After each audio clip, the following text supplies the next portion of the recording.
Good evening, everyone. We have now concluded 7 whole weeks of classes in an 8-week course. This is the equivalent of 7/8 of the course and 3 and 1/2 months of the class in a regular semester.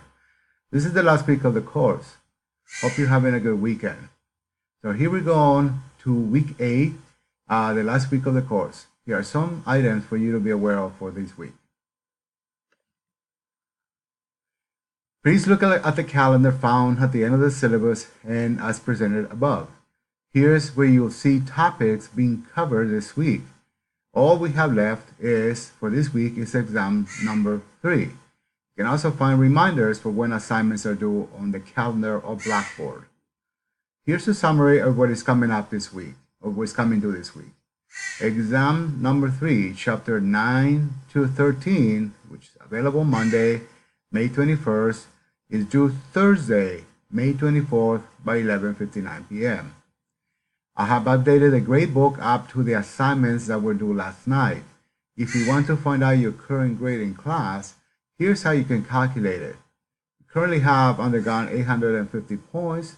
There's one reflection and exam number 3 left worth 150 points for both.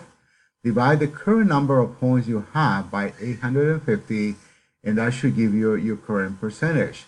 Remember that you'll need 900 points plus to get an A, 800 to 899 to get a B, 700 to 799 to get a C, and so on. If you're missing assignments, quizzes, discussions, or reflections, you only have this week to complete them. If they are not done by the last week of the class, it will be reflected in your final grade. Please notice that I have a very quick turnaround deadline to submit grades.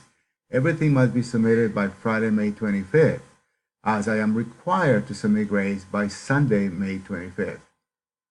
Have a great rest of the weekend, and we will see you online. Best, Samuel Cortez.